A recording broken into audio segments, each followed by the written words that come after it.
أحمد ونصلي على رسوله الكريم أما بعد فأعوذ بالله من الشيطان الرجيم بسم الله الرحمن الرحيم وقل للمؤمنات يغضضن من أبصارهن ويحفظن فروجهن ولا يبدين زينتهن إلا ما ظهر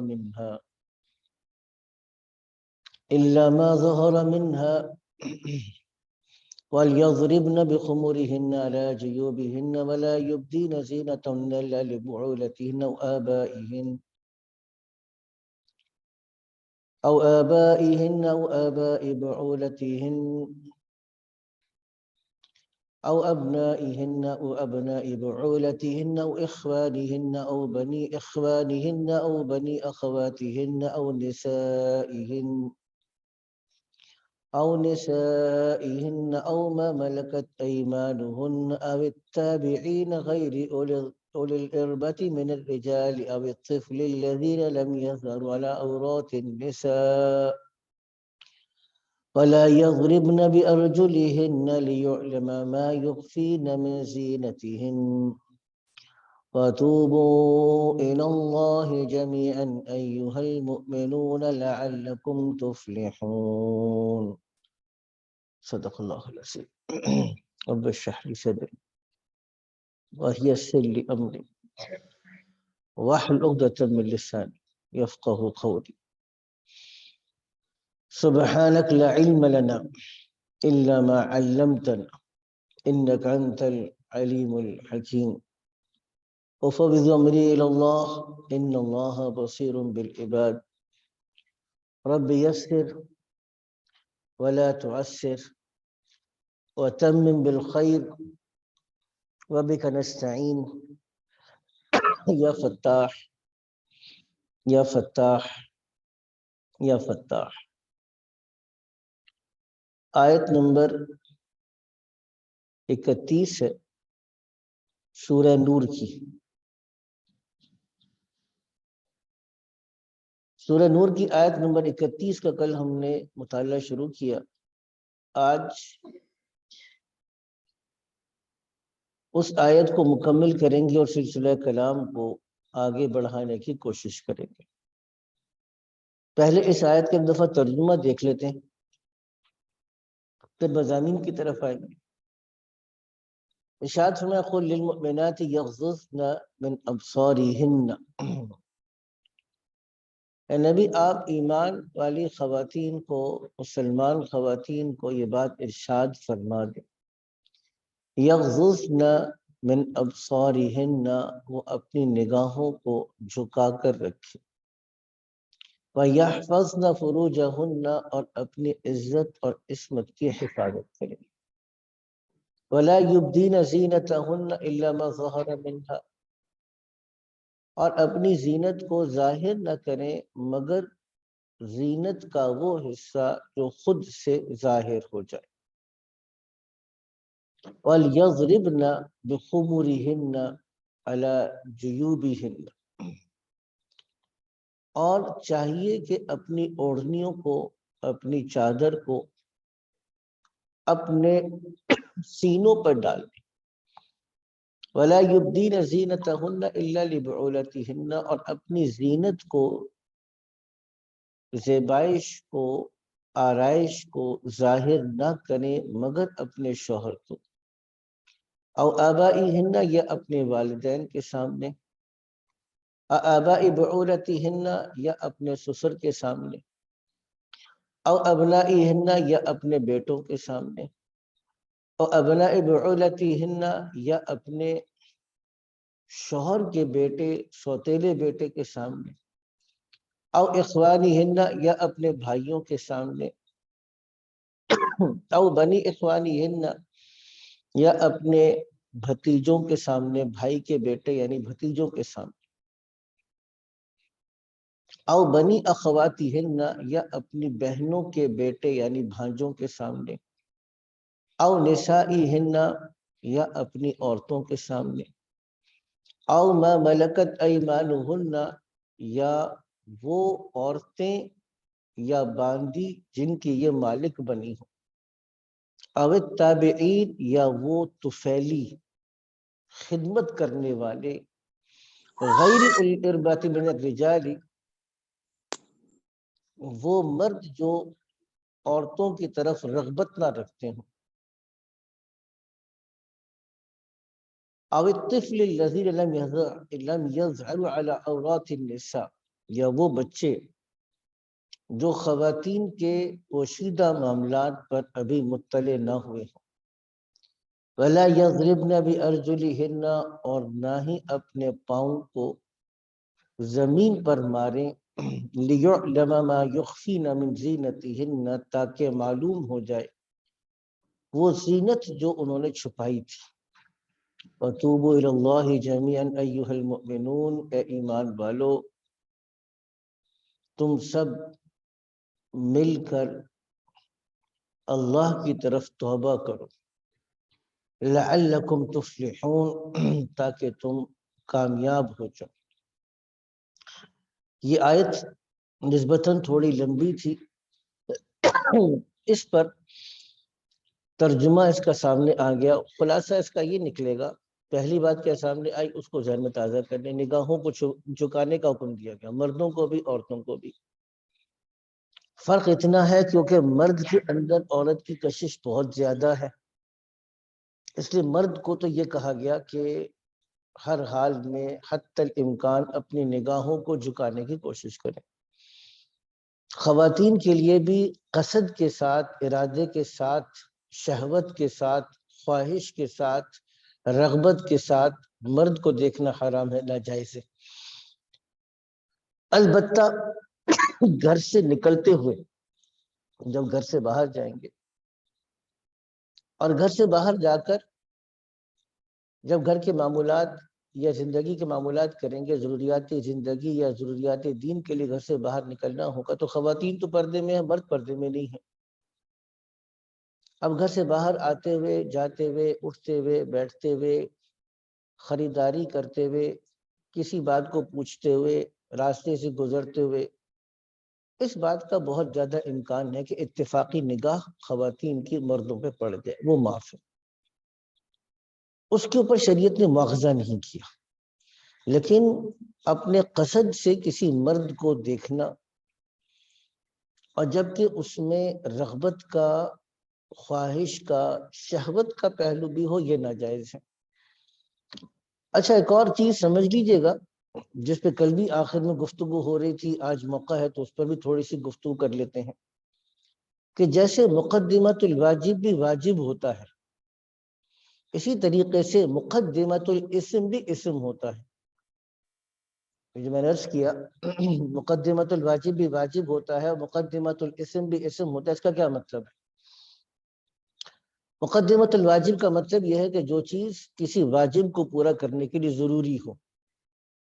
نماز کے لیے وضو ضروری ہے، وضو کے لیے پانی ضروری ہے، پانی کے بغیر چونکہ وضو نہیں ہو سکتا، تو پانی کا تلاش کرنا وضو کے لیے کیا ہوگا؟ اگر آپ کے پاس پانی موجود نہیں ہے تو واجب ہے، پانی کو تلاش کرنا واجب ہے، کیونکہ جب تک پانی کو تلاش کریں گے، پانی ملے گا، وضو ہوگا تو نماز پڑھیں گے۔ تو اب وہ چیز اگر پاک زمین نہیں ہے تو پاک زمین کو تلاش کرو، پاک جگہ کو تلاش کرو۔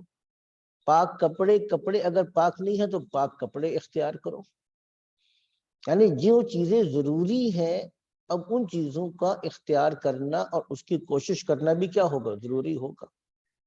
اور اسی طریقے سے جن چیزوں کو شریعت نے حرام قرار دے دیا، جن چیزوں سے شریعت نے آپ کو منع کر دیا، اب جن چیزوں سے شریعت نے آپ کو منع کیا ہے، اور ہر وہ چیز جو اس ناجائز یا حرام کردہ چیز کا ذریعہ بنتی ہے، اگرچہ وہ اپنی ذات میں حلال ہو، تو وہ بھی کیا ہوگا؟ اس کو بھی منع کیا جائے۔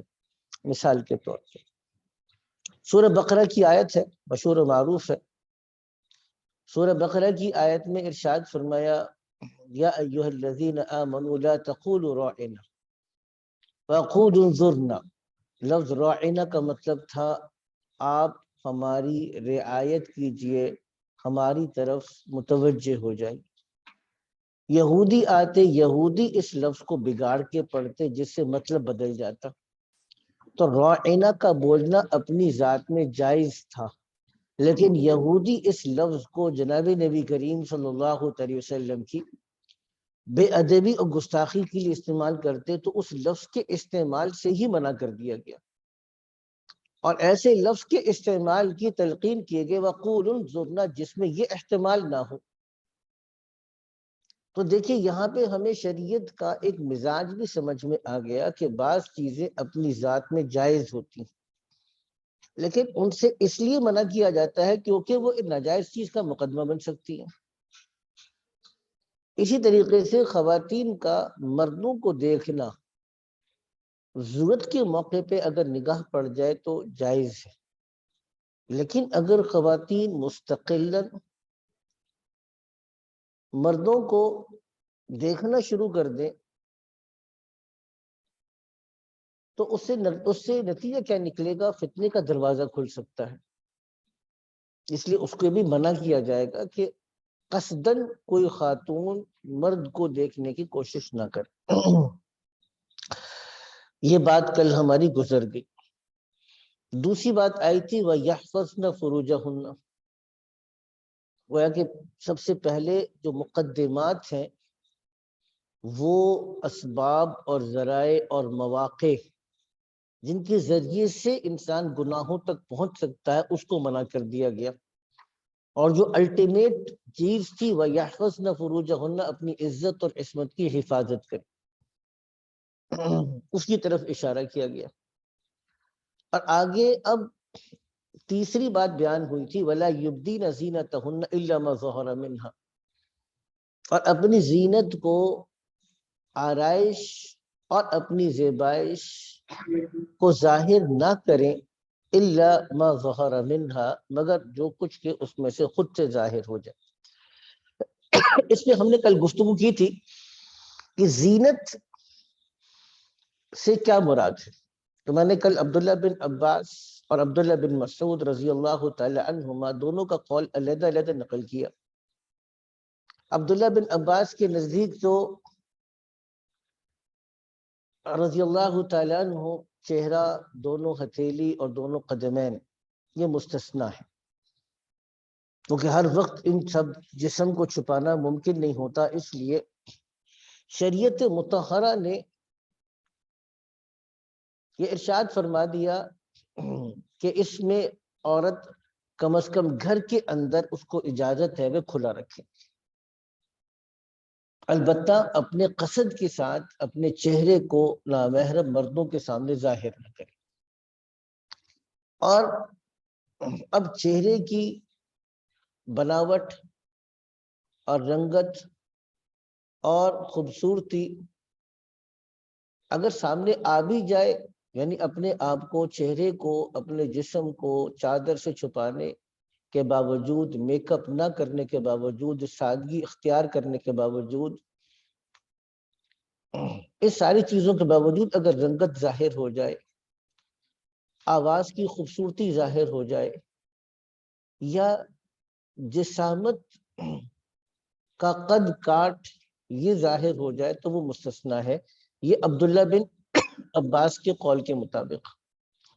اور عبداللہ بن مسعود کے حضرت عبداللہ بن مسعود کے نزدیک زینت سے مراد، یعنی ما ظاہر منہا، زینت سے مراد تو یہ ہے ہر وہ چیز جس کو اپنے اختیار سے چھپا سکتے ہیں، تو چہرہ بھی اس میں داخل ہو گیا، زینت والے کپڑے بھی، اچھا لباس، اپنا زیور، سب کچھ اس میں داخل ہے۔ اس کے باوجود بھی کہیں نہ کہیں عورت کی ذات سے متعلق کوئی نہ کوئی اٹریکشن باقی رہے گی، تو وہ ما ظہر الا ما ظہر منہا، مگر جو اس میں سے خود ظاہر ہو جائے، تو وہ غیر اختیاری چیزیں اپنی پوری کوشش کرنے کے باوجود بھی اگر کسی خاتون کی ذات سے متعلق کوئی اٹریکشن ظاہر ہو جائے تو اس کے اوپر اللہ کی طرف سے پکڑ نہیں ہے، کیونکہ لا یکلف اللہ نفسا الا وسعہا، اللہ تعالیٰ کسی انسان کو مکلف نہیں ٹھہراتے مگر انسان کی طاقت اور وسعت کے بقدر۔ جب یہ بات ہم کو سمجھ میں آ گئی، یہ کل تک کا ہمارا سبق تھا، لیکن کل جو میں نے آپ سے آخر میں وعدہ کیا اس پہ تھوڑا سا کلام کر لیتے آگے بڑھنے سے پہلے۔ آج کل بہت سے لوگ ایسے بھی ہیں جو بڑے دھڑلے کے ساتھ کہتے ہیں کہ جی اسلام میں چہرے کا تو کوئی پردہ ہے ہی نہیں، اسلام میں چہرے کا کوئی پردہ نہیں ہے. جیسے مثال کے طور پر مشہور اسکالر کہیں یا مشہور شخصیت ہیں جاوید احمد غامدی صاحب، تو وہ بڑے دھڑلے کے ساتھ کہتے ہیں جی اسلام کے اندر چہرے کے پردے کا کوئی تصور ہی نہیں ہے. تو اس کو اچھی طریقے سے سمجھنے کی ضرورت ہے کہ سب سے پہلی بات تو یہ ہے کہ کیا چہرے کا پردہ اسلام میں ہے کہ نہیں ہے، اگر ہے تو کس درجے کا ہے. دو باتیں ہم نے سمجھنی. سب سے پہلی بات تو ہم قرآن حکیم کی طرف رجوع کرتے ہیں. جب ہم قرآن حکیم کی طرف رجوع کرتے ہیں اور سورہ احزاب میں پہنچتے ہیں تو وہاں پر واضح آیت کل بھی میں نے نقل کی تھی، یا ایھا النبی قل لازواجک وبناتک ونساء المؤمنین، اے نبی آپ اپنی بیویوں کو اور اپنی بیٹیوں کو اور مسلمانوں کی عورتوں کو حکم دے دیں ان یدنین علیہن من جلابیبہن، کہ وہ اپنے اوڑھنی کو اور اپنی چادر کو اپنے اوپر سے لٹکا لیں. اچھا یہاں پر اب آپ تھوڑی سی سمجھے گا، عربی زبان میں چادر کے لیے مختلف الفاظ آتے ہیں. یہاں پر اسی سورہ نور میں ابھی اگلا جو ٹکڑا آ رہا ہے وَلْيَضْرِبْنَ بِخُمُرِهِنَّ عَلَى جُيُوبِهِنَّ، یہاں پہ لفظ خمار آ رہا ہے اور وہاں پہ لفظ جلباب آ رہا ہے. تو اللہ تعالیٰ نعوذ باللہ من ذالک قرآن حکیم کے اندر لفاظی نہیں ہے تو کہیں پہ جلباب اچھا لگا تو جلباب کو لے لیا، کہیں پہ خمر کو اچھا لگا تو خمر کو لے لیا، خمار. اچھا اسی طریقے سے ایک لفظ رداء ہے، رداء بھی چادر ہے، تو خمار بھی چادر، رداء بھی چادر، جلباب بھی چادر. تو اس میں فرق کیا ہے؟ دیکھیے سب سے پہلی بات یہ ہے کہ خمار یہ عام جو خواتین چادر گھروں کے اندر لیتی ہیں، جو چھوٹی چادر ہوتی ہے اس کو خمار کہتے ہیں، اور اسی کے برابر یا سے تھوڑی سی بڑی رداء ہے، وہ بھی چادر کے لیے استعمال ہوتا ہے. لیکن جو لفظ جلباب ہے، جلباب آپ سمجھیے گا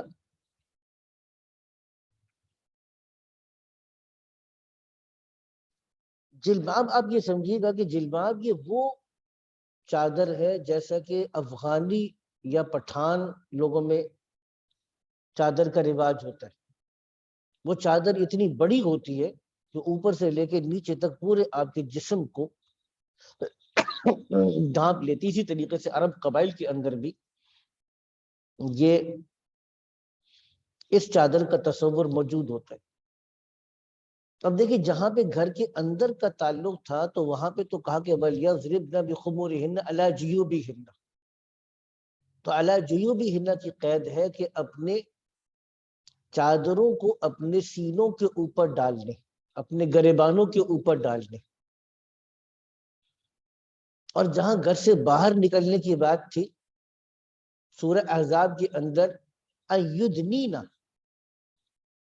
عَلَيْهِنَّ مِنْ جَلَابِيبِهِنَّ، اَيُّدْنِينَ عَلَيْهِنَّ مِنْ جَلَابِيبِهِنَّ، کہ اپنی جلباب کو، اپنی بڑی چادر کو اوپر سے نیچے لٹکائیں. تو اوپر سے نیچے لٹکانے کے لیے ادنا کا لفظ آئے گا. یہ یدنینا اسی لیے آ رہا ہے اوپر سے نیچے لٹکائیں. اس کا مطلب یہ ہے کہ جلباب وہ کام کرے گا جو آج کل ہمارے پاس برقع کرتا ہے. تو آسانی کے لیے چونکہ چادر میں لپیٹ کے چلنا، اٹھنا بیٹھنا، اترنا چڑھنا مشکل کام ہوتا ہے، تو برقع نسبتاً آسانی میں آپ کے اوپر سے لے کے نیچے تک جسم کو ڈھانپ لیتا ہے. اور اسی لیے حضرت عبداللہ بن عباس رضی اللہ تعالیٰ عنہ نے ارشاد فرمایا، تفسیر ابن کثیر کے اندر یہ روایت موجود ہے کہ اس آیت میں اللہ نے عورتوں کو حکم دیا اَيُّدْنِينَ عَلَيْهِنَّ مِنْ جَلَابِيبِهِنَّ مِنْ فَوْقِ رُؤُوسِهِنَّ، وَيُبْدِينَ عَيْنًا وَاحِدًا کہ اللہ نے اس آیت میں مسلمان خواتین کو حکم دیا کہ وہ اپنے اوپر سے اپنی چادروں کو لٹکائیں گی اور ایک آنکھ کھلی رکھیں گی۔ تو پہلی تو ایک آیت میں نے آپ کو چہرے کے پردے کی سورہ احزاب کی سنائی اور اس کی تفسیر عظیم مفسر صحابہ یا صحابہ میں سب سے بڑے مفسر عبداللہ بن عباس کی سنائی کہ ایک آنکھ کھلی رکھیں گی۔ تو کیا حضرت عبداللہ بن عباس کو نہیں پتا تھا کہ اسلام کے اندر چہرے کا پردہ ہے کہ نہیں ہے؟ دوسری سورہ احزاب کے اندر ہی اس بات کا ذکر ہے کہ ازواج مطہرات، اچھا سورہ احزاب میں یہ مسئلہ بھی طے ہو چکا، سورہ احزاب کے اندر یہ مسئلہ طے ہو چکا کہ ازواج مطہرات امت کی مائیں ہیں، ازواج امہاتہم، نبی صلی اللہ علیہ وسلم کی ازواج مطہرات امت کی مائیں ہیں، یہ مسئلہ طے ہو چکا سورہ احزاب کے اندر۔ اب سورہ احزاب کے اندر ہی آگے چل کر ارشاد فرمایا کہ وَإِذَا سَأَلْتُمُوهُنَّ فَاسْأَلُوهُنَّ مِنْ وَرَاءِ حِجَابٍ کہ جب تم نے ان سے کچھ مانگنا ہو تو پردے کے پیچھے سے مانگو۔ یعنی اس کا مطلب یہ ہوا کہ اب ازواج مطہرات سے اگر کچھ مانگنا ہے تو ازواج مطہرات نہ سامنے آئے، نہ صحابہ ازواج مطہرات کے سامنے آئے۔ تو جب پوری کی پوری ازواج مطہرات پردے کے پیچھے چلے گئے تو چہرہ چھپا کہ نہیں چھپا؟ میں وراء حجابن کے اندر پورا کا پورا سراپا، پوری کی پوری ذات، پورا کا پورا جسم، آپ کا قد کاٹ بما چہرے کے اندر چھپ گیا۔ تو چہرہ چھپا کہ نہیں چھپا؟ چہرہ بھی چھپ گیا۔ تو اتنی واضح آیت کی موجودگی میں یہ کہنا کہ اسلام کے اندر چہرے کے پردے کا تصور نہیں ہے، ایک بہت افسوسناک استدلال ہے۔ لیکن ابھی میری گفتگو مکمل نہیں ہوئی، ابھی سلسلہ کلام اس کو آگے بڑھانا ہے۔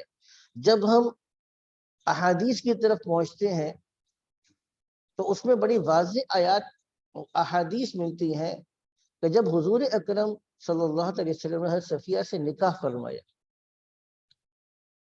تو اب صحابہ کرام کو یہ نہیں پتا تھا کہ حضرت صفیہ کی حیثیت اس وقت حضور اکرم صلی اللہ علیہ وسلم کی کنیز اور باندی کی ہے یا آپ کی زوجہ محترمہ کی ہے۔ بخاری شریف کی روایت میں تو صحابہ کرام نے کہا کہ یہ دیکھو یہ چہرے کا پردہ کرتی ہیں کہ نہیں کرتی؟ اگر چہرے کا پردہ کرتی ہیں تو اس کا مطلب یہ ہے کہ یہ زوجہ محترمہ ہے، اور چہرے کا پردہ نہیں کرتی تو پھر یہ ہے کہ ان کی حیثیت ایک باندی کسی ہے۔ اور جب دیکھا کہ چہرے کا پردہ کرتی ہیں تو سمجھ گئے کہ یہ آپ صلی اللہ علیہ وسلم کی اہلیہ محترمہ ازواج مطہرات میں ان کا شامل ہوگا۔ آگے چلتے ہیں۔ اما جان عائشہ صدیقہ رضی اللہ تعالیٰ عنہ خود ارشاد فرماتی ہیں، اما جان عائشہ صدیقہ رضی اللہ تعالیٰ عنہ فرماتی ہے کہ جب ہم حج کے سفر پہ گئے تو احرام کی حالت میں پابندی یہ تھی کہ آپ نے کپڑے کو چہرے پر نہیں لگنے دینا۔ تو جب سامنے سے قافلے آتے تو حضور اکرم صلی اللہ علیہ وسلم ہمیں ارشاد فرماتے ہم اپنا چہرہ موڑ لیتے۔ اگر چہرے کا پردہ نہیں ہے تو چہرہ موڑ کیوں رہے ہیں بھائی؟ اگر چہرے کا پردہ ہی نہیں ہے تو پھر چہرے کے موڑنے کی وجہ کیا بنی؟ حالانکہ احرام کے اندر ہے، کپڑا نہیں کر سکتے پھر بھی چہرے کو موڑتے ہیں۔ اس کا مطلب یہ ہوا کہ احرام کی حالت میں جبکہ کپڑے نے چہرے کو نہیں لگنا تب بھی اپنے اختیار سے اپنے چہرے کو نامحرم مرد کے سامنے ظاہر نہیں کرنا تھا، اسی لیے موڑ لیتے تھے۔ یہ تیسری میں نے آپ کے سامنے رکھ دی۔ چوتھی یا تیسری بات روایت، ایک دفعہ حضور حضرت صفیہ کے ساتھ جا رہے تھے تو حضور وہ سواری لڑکھڑائی اور حضور گر گئے، وہ سواری بھی لڑکھڑا کے گر گئی اور حضور بھی گر گئے، حضرت صفیہ بھی گر گئی۔ تو حضرت طلحہ بھاگ کر حضور کے پاس آئے تو حضور نے کہا میں تو ٹھیک ہوں، عورت کو دیکھو ان کو کیا ہوا؟ تو حضرت صفیہ وہیں پر گری ہوئی تھی زمین پر، تو حضرت طلحہ نے اپنا کپڑا لگا کے حضرت اما جان حضرت صفیہ رضی اللہ تعالیٰ عنہ پہ ڈال دیا اور اپنے چہرے کو لپیٹا۔ اب دیکھیے اگلی بات، اپنے چہرے کو لپیٹا اور پھر حضرت صفیہ رضی اللہ تعالیٰ نے جب خود سے کھڑی ہو گئی تو اطمینان ہوا کہ یہ ٹھیک ہے، ان کے ساتھ کوئی مسئلہ پیش نہیں آیا۔ آگے چلتے ہیں۔ ایک صحابیہ ہے ام خلاد رضی اللہ تعالیٰ عنہ، ام خلاد، ان کے بیٹا شہید ہو گیا، یہ جب آئیں تو نقاب میں تھی، تو صحابہ کرام ان کو دیکھ کر حیران ہوئے کہ ایک طرف تو بیٹا شہید ہوا ہے اور دوسری طرف پردے کا یہ عالم ہے کہ پردہ کیا ہوا ہے، چہرے کو چھپایا ہوا ہے، نقاب کیا ہوا ہے۔ تو کسی نے کہہ دیا کہ بیٹا بھی شہید ہو گیا اور اس کے باوجود بھی نقاب کیا ہوا ہے۔ کسی نے شاید تعجب سے کہا ہوگا۔ اب یہ روایت آتی ہے، ابو داؤد شریف کی روایت آتی ہے کہ جاءت امرأۃ الی النبی صلی اللہ علیہ وسلم یقال لها ام خلاد، ان کا نام ام خلاد تھا، وہی متنقبہ، اس حال میں آئی کہ وہ نقاب باندھی ہوئی تھی، تسأل عن ابنہا، وہ اپنے بیٹے کے بارے میں پوچھتی تھی، حالانکہ وہ شہید ہو چکے تھے۔ تو بعض صحابہ نے کہا کہ جئتی تسألین عن ابنکی وانتی متنقبہ، آپ بیٹے کے بارے میں پوچھنے آئی ہیں اور نقاب بھی باندھا ہے۔ تو ارشاد فرما دیا اگر میرا بیٹا شہید ہو گیا فلن ارزع حیائی، لیکن میری شرف اور حیا شہید نہیں ہوئی ہے، میری شرف اور حیا نہیں مری۔ تو اب یہاں پر بھی روایت ام خلاد کی ہے، اس میں میں نے ابو داؤد روایت کی شریف کی روایت آپ کے سامنے صراحتاً پڑھ کر سنائی کہ اس میں کیا تھا، واضح طور پہ الفاظ ہے وہی متنقبہ، نقاب باندھ کر آئی تھی۔ لیکن ابھی یہاں پر بھی بات ختم نہیں ہوتی۔ حضرت اکرمہ بن ابی جہل، ابو جہل کے بیٹے، فتح مکہ کے موقع پر بھی نکل کے بھاگ گئے، اور جب نکل کر بھاگ گئے تو ان کی اہلیہ ام جمیل نے حضور سے پناہ مانگی، حضور نے پناہ دے دی۔ وہ اپنے شوہر کو لے کر اکرمہ بن لمبی بات ہے، لیکن اکرمہ بن ابی جہل کو لے کر آئی وہی متنقبہ، اس حال میں کہ وہ نقاب باندھا ہوا تھا۔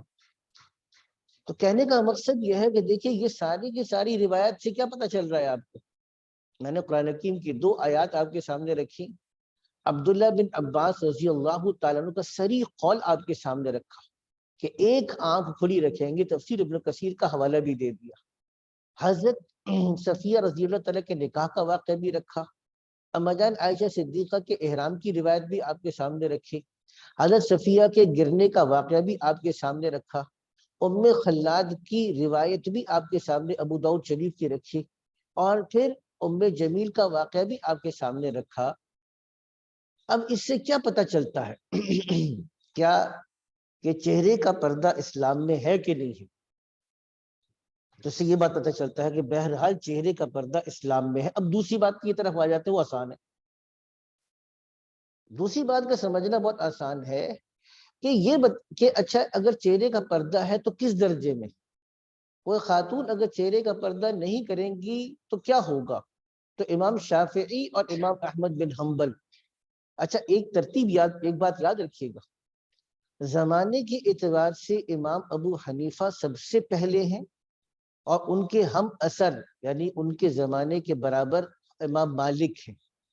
امام مالک کے شاگرد امام ابو حنیفہ کے بھی شاگرد امام محمد ہیں، اور امام مالک کے شاگرد امام شافعی ہیں، اور امام شافعی کے شاگرد امام احمد بن حنبل ہیں۔ یہ زمانی ترتیب یاد رکھیے گا۔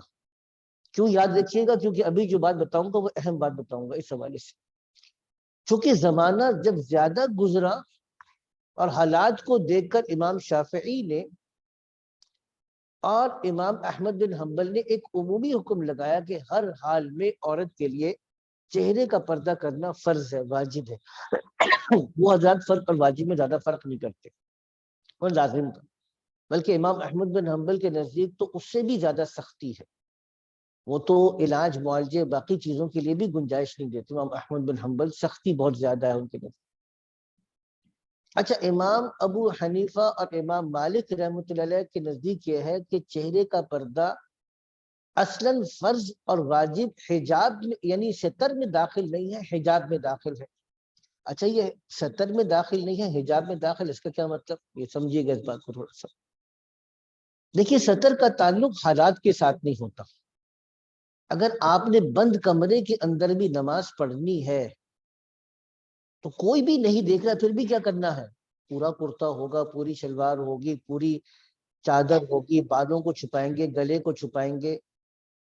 تو گویا کہ ستر وہ ہے جس کا تعلق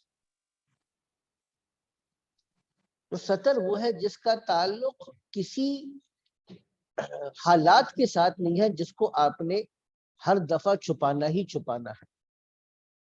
اور حجاب وہ ہے کہ جس میں حالات کے اعتبار سے سختی یا حالات کے اعتبار سے نرمی آ سکتی ہے۔ تو امام ابو حنیفہ اور امام مالک نے کہا کہ چہرے کا پردہ حجاب میں داخل ہے، مطلب گھر سے باہر یا گھر کے اندر۔ اگر فتنے کا خوف ہے، اب فتنے سے کیا مراد ہے اس کو بھی سمجھیے گا۔ حالات ایسے ہیں، اب اگر اسی لیے مسئلہ بیان کیا جس کو میں آگے چل کے ابھی آ بھی رہا تھا اس مسئلے کی طرف، کہ دیکھو اگر نوجوان ساس ہے، اب ساس ہے محرم ہے، جیسے ماں محرم ہے ویسے ساس، لیکن اگر نوجوان ساس ہے، ماں کے لیے تو بچپن سے ایک احترام کے جذبات ہوتے ہیں، ماں کی گود میں پل کے جوان ہوا۔ ساس تو صرف ایجاب و قبول کے نتیجے میں محرم بن جاتی ہے، ادھر نکاح ہوا، ایجاب و قبول ہوا، ساس محرم بن گئی۔ لیکن اگر جوان ساس ہے، اب یہاں پہ کہا گیا کہ یہاں پہ اس بات کا احتمال ہے کہ انسان کے اندر وہ احترام کا جذبہ، وہ تقدس نہیں ہوگا جو ماں کے لیے ہوتا ہے، تو تھوڑا سا ڈسٹنس کو مینٹین کرے اپنا۔ اگرچہ محرم ہے تو ساس میں اور ماں میں کیوں فرق کیا جا رہا ہے؟ کیونکہ دونوں جوان ہیں، داماد بھی جوان ہے اور ساس بھی جوان ہے، پوٹینشل موجود ہے۔ ضروری نہیں ہے کہ کہیں پہ داماد نے کوئی شرارت کی ہو، اور نہ ضروری ہے کہ ساس کی نیت میں کوئی فطور آیا ہو، لیکن دونوں جوان ہیں، پوٹینشل موجود ہے۔ تو جب کہتے ہیں نا کہ فتنے کا خوف، یہ جو کتابوں کے اندر آپ نے تفاسیر کے اندر بہت سی جگہوں پہ یہ بات لکھی ہوئی اور پڑھی ہوگی، فتنے کا خوف، تو فتنے کے خوف سے مراد یہ ہوتا ہے کہ جہاں پہ اس بات کا پوٹینشل ہو، اس بات کا امکان بڑھ جاتا ہو کہ کسی گناہ کا کام ہوگا، اس کو کہتے ہیں کہ فتنے کا خوف ہے۔ تو اسی لیے جب امام شافعی، امام احمد بن حنبل نے حالات کو دیکھا، اور بعد میں آنے والے احناف، حنفی فقہا نے بھی دیکھا کہ حالات بدل چکے ہیں، اب اگر نوجوان لڑکیاں گھر سے باہر نکلے اور چہرے کو نہ چھپائیں تو مرد اور لڑکے پلٹ پلٹ کر ان کو دیکھیں گے، لڑکے متوجہ ہوں گے تو لڑکیوں کے لیے بھی اس بات کا امکان موجود ہے، خواتین کے لیے بھی اس بات کا امکان موجود ہے کہ وہ بھی ان کی طرف راغب ہوں گے۔ اس لیے اب موجودہ دور میں احناف نے بھی ایک عمومی حکم دیا کہ ان حالات میں جبکہ دیانت، امانت، شرف اور حیا بہت نیچے جا چکی ہے، تو اب کیا کرنا چاہیے؟ ایک عمومی حکم دے دیا کہ آپ چہرے کا پردہ کرنا لازم ہے۔ تو اب یہ ساری گفتگو ہماری چہرے کے پردے سے متعلق سمجھ میں آ گئی کہ بھائی چہرے کے پردے کا مطلب کیا ہوا۔ پہلی بات یہ کہنا کہ اسلام میں چہرے کے پردے کا کوئی تصور نہیں ہے، یہ بہت کم علمی، کم فہمی کی بات ہے۔ یہ وہ آدمی کہہ سکتا ہے جس کی یا تو نیت ٹھیک نہیں ہے، یا وہ حالات سے اور معاشرے کی باتوں سے اور لوگوں کی باتوں سے حد درجے مرعوب ہے کہ اس کے اندر اتنی ہمت اور طاقت نہیں ہے کہ حق کو حق کے طور پہ بیان کر سکے، یا اس کی علم بہت کم ہے، یہ وہ آدمی یہ بات کو بیان کر سکتا ہے۔ تو یہ بات ہماری مکمل ہو گئی۔ اب آگے بڑھتے ہیں۔ اب آگے خواتین کو ایک اور حکم دیا، یہاں سے اس کو پہلے دیکھ لیجئے گا، وَلْيَضْرِبْنَ بِخُمُرِهِنَّ عَلَى جِيُوبِهِنَّ، اور چاہیے کہ اپنی چادروں کو ڈال لیں، یا ضربنا کا ترجمہ بنتا ہے مار لیں، یہاں پہ مارنے کا مطلب نہیں ہے بلکہ لپیٹنے کا اور اوڑھنے کا اور ڈالنے کا مفہوم ہے۔ وَلْيَضْرِبْنَ بِخُمُرِهِنَّ، خمر یہاں پہ جمع ہے خمار کی۔ خمار اور جلباب کا فرق میں آپ کو بیان کر چکا۔ جلباب بہت بڑی چادر کو کہتے ہیں جو اوپر سے لے کے نیچے تک پورے جسم کو لپیٹ لے، خمار وہ چھوٹی شال جو آج آپ لوگ گھروں میں استعمال کرتے ہیں، اس شال کا نام بیسیکلی خمار ہے عربی زبان.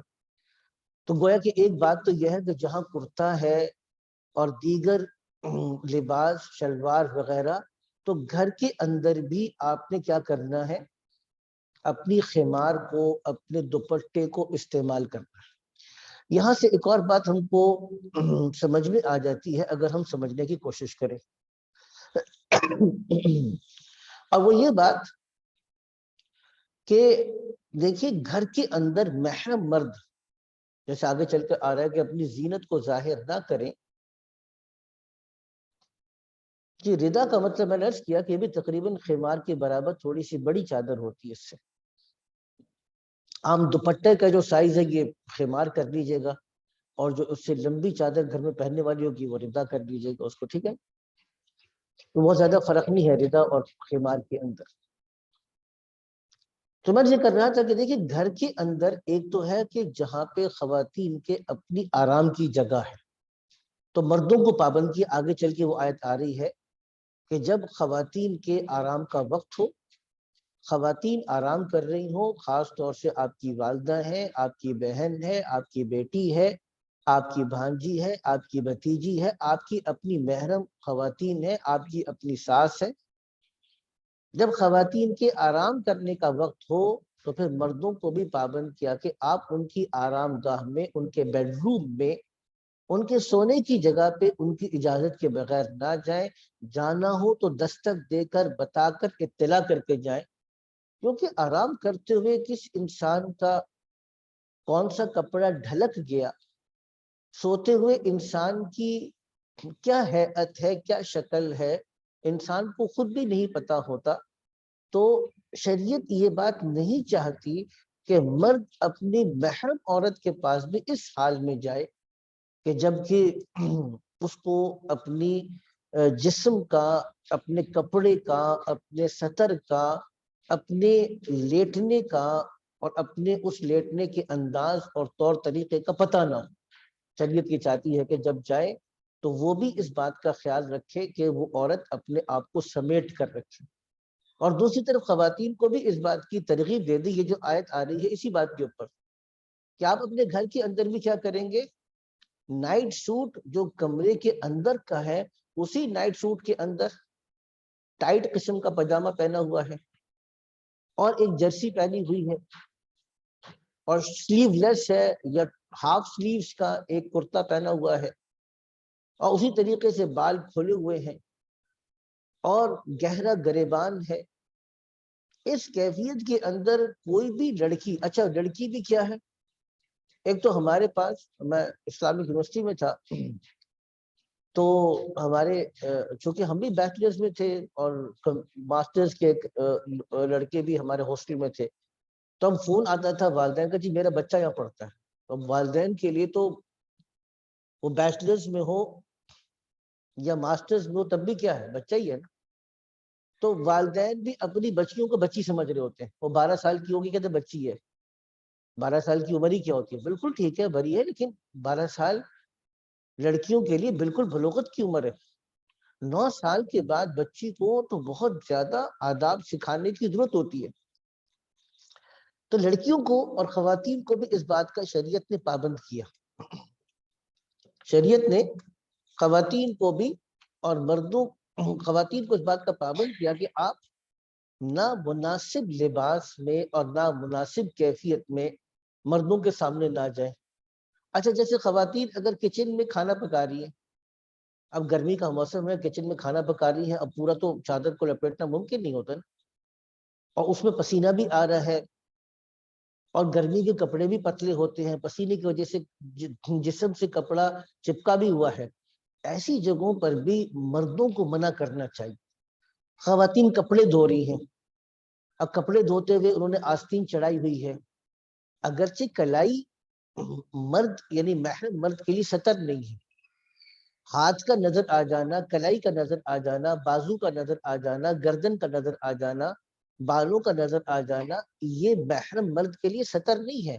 اس کا کھلنا جائز ہے، مناسب نہیں ہے کہ بیٹا، باپ، بھائی، بھانجا بھتیجا اس حال میں دیکھے کہ اس نے اپنی پائنچے چڑھائے ہوئے ہوں، پنڈلی ظاہر ہو رہی ہے، آستینیں چڑھائی ہوں اور بازو نظر آ رہے ہیں، یا پسینے کی وجہ سے کپڑے چپکے ہوئے ہیں، اس کیفیت کے اندر محرم کا اپنی محرم عورت کو دیکھنا بھی مناسب نہیں ہے۔ تو بہرحال یہ ایک ہم کو تعلیم دی گئی۔ میں ایک حدیث سنا کے اب گفتگو کو آگے لے کے چلتا ہوں۔ جب آپ صلی اللہ تعالی وسلم نے اس بات کی طرف اشارہ فرمایا اور ارشاد فرمایا کہ جب بھی تم اپنی والدہ کے پاس جاؤ تو اجازت لو، تو ایک صحابی نے 2-3 دفعہ پوچھا، ان کو تعجب اس بات پر ہو رہا تھا کیونکہ ان کی والدہ بیمار تھی، اپنی والدہ کی عیادت اور بیمار پرسی اور خدمت کے لیے ان کو بار بار جانا پڑتا، اور وہ اس وجہ سے تھا کہ میں بار بار جاؤں اور ہر دفعہ جا کے کھنکار کے آواز دے کے پوچھ کے جاؤں، تو چونکہ پہلے تو بالکل رواج ہی نہیں تھا نا عربوں کے نزدیک، وہ بالکل دروازے بھی کھلے ہوتے تھے، دروازوں کے اوپر دروازے اور پردے بھی نہیں ہوتے تھے، خواتین بھی اگر ڈالتی تھیں تو ان کے سینے کھلے ہوتے تھے، سینے کھلے کا مطلب دوپٹے سے یا شال سے کسی چیزوں سے اپنے سینے کو چھپانے کا اہتمام نہیں کرتی تھی۔ تو جب بار بار پوچھا تو حضور نے ڈانٹا اور ڈانٹ کے کہا کہ کیا تم یہ چاہتے ہو کہ اپنی ماں کو کسی نامناسب حالت میں دیکھو؟ میں اس کا ایک مفہوم عرض کر رہا ہوں۔ تو خیر خلاصہ یہ نکلا کہ ایک چیز یہ بیان فرمائے کہ وَلْيَضْرِبْنَ بِخُمُرِهِنَّ عَلَى جُيُوبِهِنَّ، ایک عمومی طور پر جس ڈریس کو پسند کیا گیا۔ اچھا یہاں پہ ایک اور بات، گھروں کے اندر سر پہ دوپٹہ لینا ہے، اب عرب علماء نے کہنا شروع کر دیا کہ یہ بدعت ہے، نعوذ باللہ من ذالک۔ ایک تو سمجھ میں نہیں آتا کہ ہر دوسری چیز کے اوپر اتنی آسانی کے ساتھ یہ بدعت کا فتویٰ لگانے کی کیا؟ قرآن حکیم میں واضح طور پہ کہا جا رہا ہے یہ شرم اور حیا کچھ چیزیں آداب ہیں، یعنی ہر دوسری چیز جہاں پہ کوئی صریح حدیث نہ ملے آپ اس کو بدعت قرار دے دیں گے، اور بدعت بھی جبکہ وہ شریعت کے مقاصد اور شریعت کی تعلیمات کے موافق بھی ہے۔ تو بہر اذان کے وقت بھی اگر خواتین سر کو ڈھکنے کی کوشش کرتی ہیں تو یہ کوئی بدعت نہیں ہے۔ سر کو ڈھکنا اور سر کو ڈھک کے رکھنا اور اپنے آپ کو ایک مناسب لباس کے اندر کور کر کے رکھنا یہ مقصود ہے شریعت کے اندر۔ آگے چلیے گا وَلَا يُبْدِينَ زِينَتَهُنَّ إِلَّا لِبُعُولَتِهِنَّ، اور اپنی زینت کو ظاہر نہ کریں مگر اپنے شوہر کے سامنے۔ اچھا اب یہ بھی آئیے گا کہ ایک اور چیز جو میں حدیث پہلے بھی نقل کی تھی، آج دوبارہ اس حدیث کو نقل کر رہا ہوں۔ ہمارے پاس ہمارے اس زمانے کے اندر ایک بہت بڑی بے اعتدالی کیا ہے۔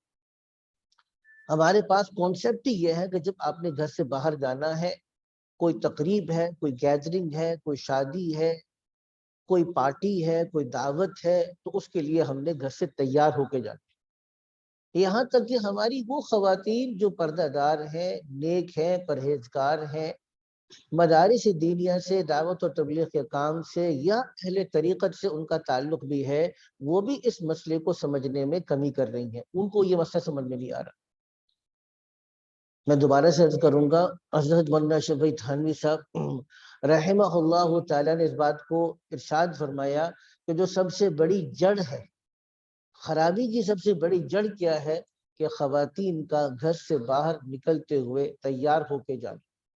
جہاں مجمع ہو، خواتین کی گیدرنگ ہو، خواتین کا اکٹھا ہونا ہو، چاہے وہ دعوت ہے یا شادی ہے یا ولیمہ ہے یا منہ دکھائی ہے یا بری کی رسم ہے، وہ جائز ہے ناجائز ہے وہ بات کی بہتر، لیکن جہاں جہاں پہ تو اس کے لیے خاص طور سے تیار ہونا یہ بہت سارے مفاسد کا مقدمہ ہے۔ اسے دیکھیے سب سے پہلی بات کیا بیان فرمائی، ان کا زینت کرنا کس کے لیے ہو، لِبُعُولَتِهِمْ۔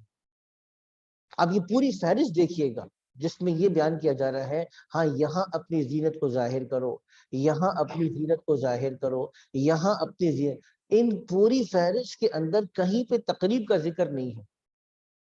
اپنی زینت کو ظاہر کرنے میں گھر سے باہر نکل کر کسی اجتماع کسی تقریب کے موقع پہ آپ نے میک اپ کر کے جانا ہے، اس کا ذکر یہاں پہ موجود نہیں ہے، ابھی آپ دیکھ لیجئے گا۔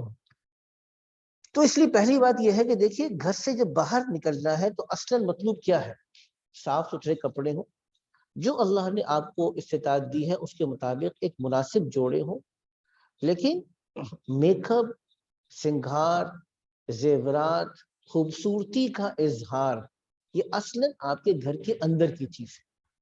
گھر سے باہر بہرحال سادگی اختیار کرنی چاہیے. او آبائہن یعنی اپنی زینت کو. اب یہاں پہ ایک اور چیز بھی ہے کہ زینت کے احکامات کیا ہے, کون سی زینت ایسی ہے جو حرام درجے کی ہے جس کو بالآخر منع کیا. پہلی بات تو یہ کہ خواتین کا فیشن والے بال کٹوانا. تو خواتین کا فیشن کے بال کٹوانا جو سٹیپس کے اندر ہوتے ہیں مختلف قسم کے, وہ بہرحال جائز نہیں ہے. ہاں خواتین اگر فیشن کے بال نہ کٹوائیں, نیچے سے بالکل اسٹریٹ اس کو کاٹ دیں, اسٹریٹ کاٹ دیں جس میں چھوٹا کرنا مقصود نہ ہو لیکن بالوں کو گھنا کرنا مقصود ہو, تو اس کی گنجائش. اسی طریقے سے بھووں کا بنانا, اللہ کے نبی نے اس پہ لعنت فرمائی. بالوں کا اکھاڑنا اور بھووں کا بنانا, اس کے لیے اللہ کے نبی نے تو زینت کے لیے, فیشن کے لیے, خوبصورتی کے لیے یہ چیز کرنا اس کی شریعت نے اجازت نہیں دی ہے. اسی طریقے سے ایک اور حدیث میں الفاظ آتے ہیں والمتفلجات. المتفلجات کا مطلب جو آرٹیفیشلی دانتوں کے درمیان میں گیپ پیدا کرتے تھے خوبصورتی کے لیے. تو گویا کہ اپنے جسم کے کو تکلیف دینا یا جسم میں کسی قسم کی سرجری کروانا جس میں کہ ایک ایڈیشنل بیوٹی کا پہلو ہو, ایک اضافی حسن کا اور خوبصورتی کا پہلو, اس کو بھی منع کیا. اسی طریقے سے ٹیٹو, جسم کا گدوانا, ٹیٹو کرتے ہیں جس میں گدوانا کوئی چیز لکھوا لیتے, اس کو بھی شریعت نے منع فرما دیا. تو یہ تو وہ چیزیں ہو گئی جو کہ بالکل حرام ہے, ناجائز ہے. اچھا, اسی طریقے سے اگر خواتین ایسے لباس اختیار کرے جو کافر یا فاسق خواتین کے مشابہ ہے, کسی اداکارہ کو دیکھ کے امپریس ہو گئے, کسی گلوکارہ کو دیکھ کے امپریس ہو گئے, اس کو اپنے لیے آئیڈیلائز کرتے ہوئے اس کے جیسا لگنے کے لیے خاص طور پہ ڈریس سلوایا, تو جیسے عورتوں کے لیے مردوں کی مشابہت جائز نہیں ہے, جیسے ایک مسلمان دیندار پرہیزگار خاتون کے لیے کسی فاسق اور فاجر خاتون کی مشابہت کو اختیار کرنا یہ بھی جائز نہیں ہے. تو ایسی زینت, تو زینت کے بھی کون سے درجے ہوں گے؟ میں نے کہا کہ وہ زینت جو شوہر کے سامنے بھی ظاہر کرے, اس میں آپ شوہر کی رضا کی خاطر, شوہر کی مرضی کی خاطر, شوہر کو راضی کرنے کے لیے اپنی بھویں نہیں بنا سکتے.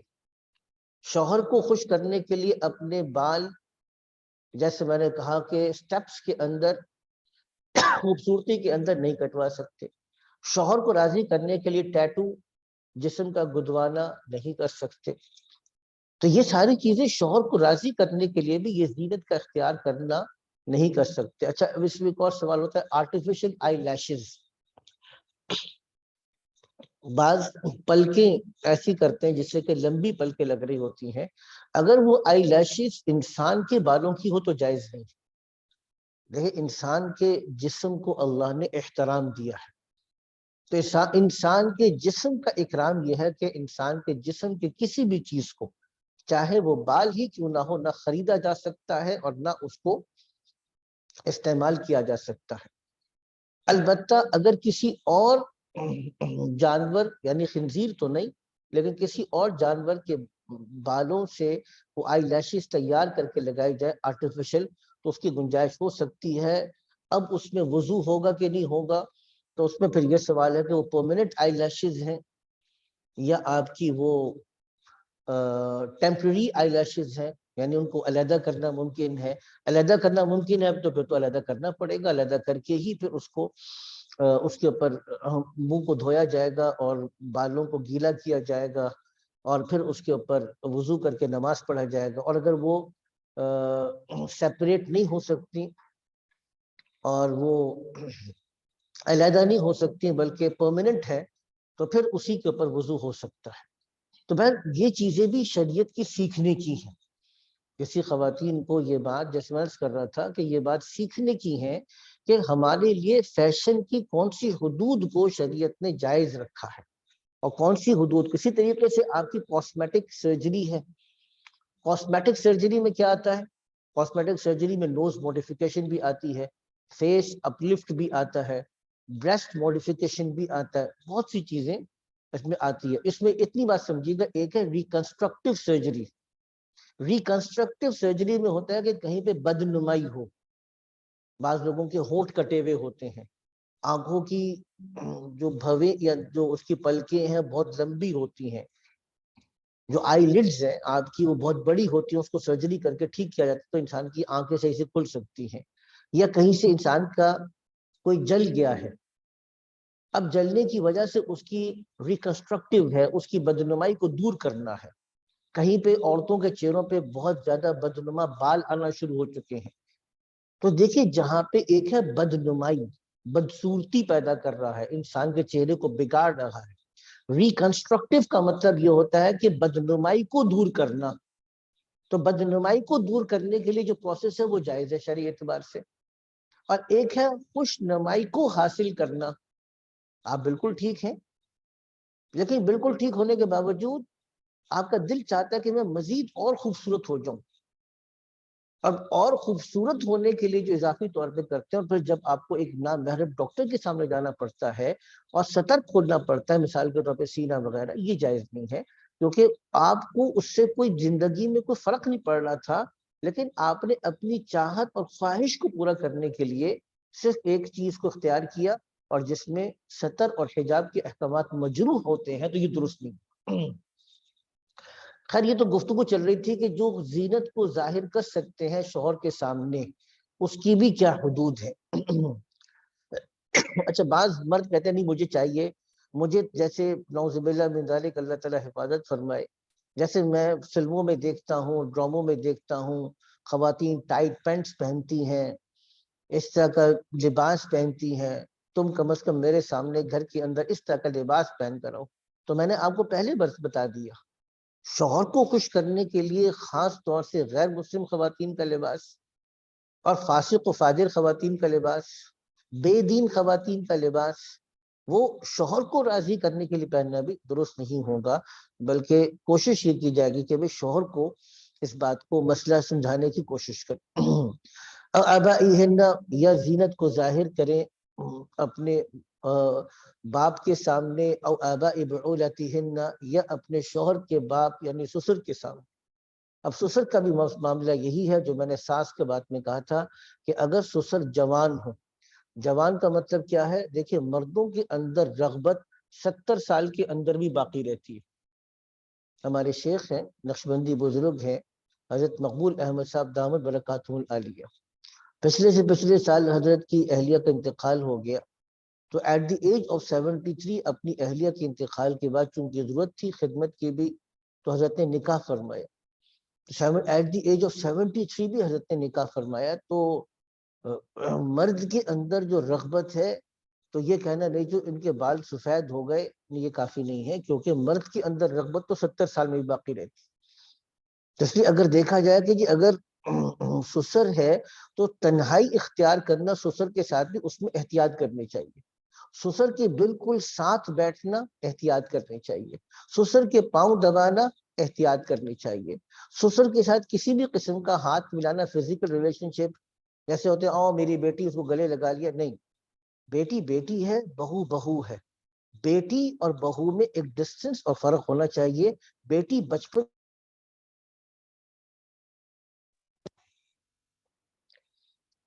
بیٹی بچپن سے آپ کے گودوں کے اندر کھیلی ہے، لیکن بہو بچپن سے آپ کے گودوں کے اندر نہیں کھیلی، اس سے فرق ہوتا ہے، تو بہرحال سسر کے سامنے پردہ تو نہیں ہے، سسر سے پردہ تو نہیں کیونکہ ہے تو بہرحال وہ محرم، لیکن سسر سے احتیاط بہرحال ضروری ہے، او ابنائہن یا اپنے بیٹوں کے سامنے، لیکن بیٹوں کے سامنے زینت کا مطلب یہ ہے کہ دیکھیے بیٹے کے سامنے میک اپ کر سکتے ہیں، بیٹے کے سامنے بال کھلے ہیں ہو سکتے ہیں، لیکن ایک مناسب ڈریس ہونا چاہیے تاکہ ماں کا ایک وقار باقی رہے، او ابناء بعولتہن یا اپنے شوہر کے بیٹوں کے سامنے، سوتیلا بیٹا بھی اگر شوہر سے شادی ہوئی اور ان کا بیٹا جوان ہے اور خاتون بھی جوان ہے، اگرچہ رشتے میں سوتیلی ماں ہے لیکن مسئلہ وہی ہے جیسا کہ جوان ساس اور جوان داماد ہو، اور اسی طریقے سے جوان سسر اور جوان بہو ہو، تو اسی طریقے سے جوان سوتیلی ماں اور جوان سوتیلا بیٹا ہو، اب یہ محرم کے وہ رشتے ہیں کہ محرم ہونے کے باوجود بھی کہیں نہ کہیں اس کے اندر ایک ڈسٹنس مینٹین کرنا ہوگا. اس لیے بہت ٹائٹ لباس پہننا، جیسے ایکسرسائز کرتے ہوئے خواتین میں ٹائٹ لباس پہن سکتی ہیں نا، یا سوئمنگ کاسٹیوم ہے.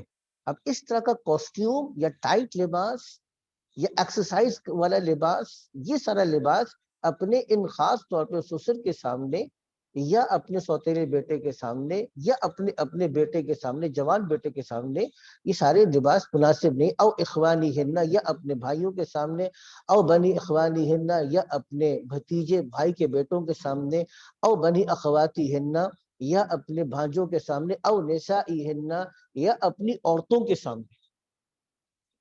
یہ اپنی عورتوں سے کون سی عورتیں مراد ہیں؟ تو ایک قول ہے اس سے مراد مسلمان عورتیں ہیں، یعنی مسلمان عورتوں کے سامنے وہ اپنی زینت کو ظاہر کر سکتی ہیں. یعنی کافر عورتوں کے سامنے معاملہ کیا ہے. بعض حضرات نے لکھا کہ کافر عورتوں سے ایسا پردہ جیسے اجنبی مرد سے پردہ ہے، لیکن یہ تھوڑی سی آپ سمجھیے گا کہ ایک ذرا اسٹرکٹ سٹانس ہے، ذرا سخت موقف ہے.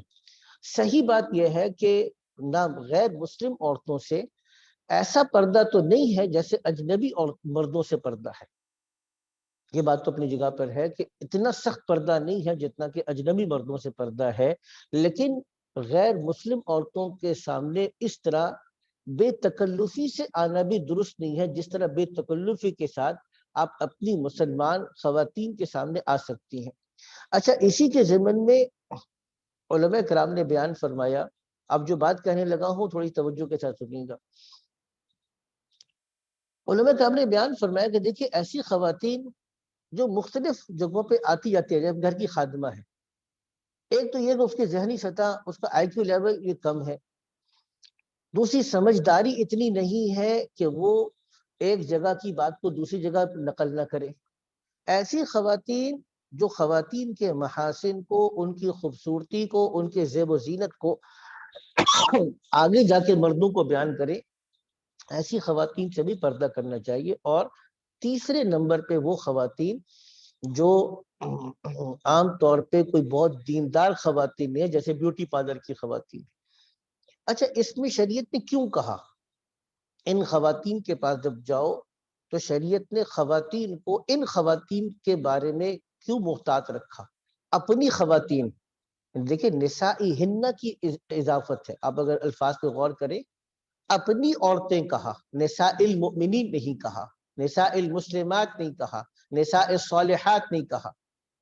کیوں؟ وجہ اپنی اس لیے کہا کہ دیکھیں جو آپ کی اپنی مزاج شناس خواتین ہیں ان کے سامنے بہت چیزیں آپ شیئر کر سکتے ہیں، آپ ان کو پہلے سے جانتے ہیں، وہ کوئی نئی چیز آپ کو انٹروڈیوس نہیں کریں گے.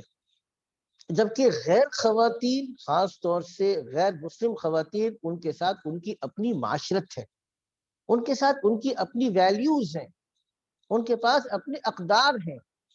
وہ جب آپ کے پاس آئیں گے تو وہ آپ کو اپنی نظام زندگی کی دعوت لے کر آئیں گے. اور مردوں کے مقابلے میں خواتین کے اندر دوسروں کی دعوت کو قبول کرنے کا ملکہ زیادہ ہوتا ہے.